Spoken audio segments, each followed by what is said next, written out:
Hi, Judith here, just out for my daily walk and thinking about simplifying, streamlining and simplifying, which is this week's audio in Let's Walk Business membership, and how simplifying means something different to everybody, because what is my simple or your simple could be somebody else's complicated.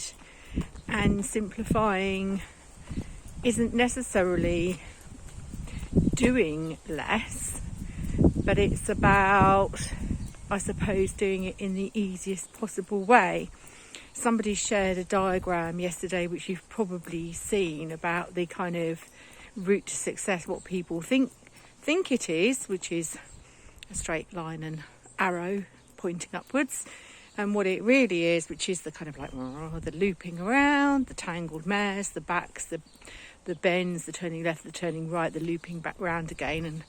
And you know, along that, there's still a hopefully an upward trajectory. And some of that tangled bit in between and the multiple turns can be where we've overcomplicated things, where we haven't kept an eye on all the parts that we're adding and saying yes to, where we're not perhaps kind of reviewing and seeing what's worked, and we're just adding more and more, working harder and harder instead of really kind of focusing on what works, what doesn't work, and taking the kind of simplest and most, not necessarily direct route, but the kind of cleanest path way that we can, because we will always make different decisions along the way. The route that we thought we were going to take, we might decide it's not for us after all, and we turn off down another path, or something comes up, a new thing that we want to add to our armoury. That's a whole nother thing.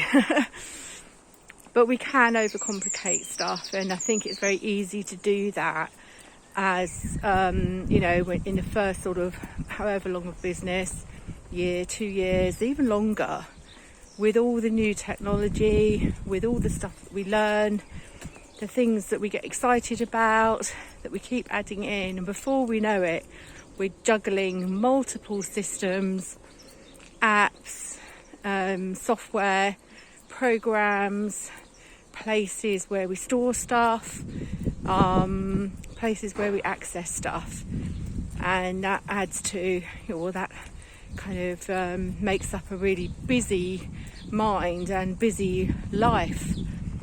So simplifying, like I say, isn't necessarily about doing less, but kind of doing the right things, or doing the things that work the best and have the best kind of outcome, or make the biggest impact. So you may have heard the phrase minimum viable product, and you can apply that to many things. It's like, what is the minimum that I need to do in order to have the outcome that I want? And that you can kind of think about simplicity in that way.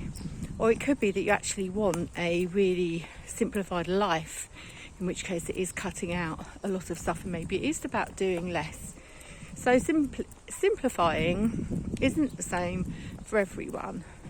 And I'd say the first kind of step, and what I shared in the audio, which sort of went deeper into lots of different areas, was to firstly look at what it means for you. What are you actually trying to create and to achieve from simplifying?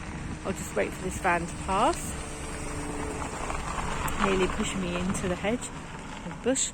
So what is it you want to actually create out of that simplification? What are you trying to achieve? And then it's probably looking at almost doing an audit of what's going on, being very, very aware of where you're at right now. So those are just a few thoughts. I mean, if you want to hear more, you want to hear the whole audio, by joining Let's Walk Business membership, you get access, like immediate access, to a whole library of audios on many varied topics that you can listen to while you're out walking, or, you know, sat somewhere quietly. They're interactive audio, so they give you time to think, and they are designed to use while walking, but you can obviously use them anywhere. So if you'd like to learn more about this simplifying and streamlining, then and have access to all those other audios, about 40 now I think, 45, then do come on over and join us. I'll share the link. Thanks and see you soon. Bye.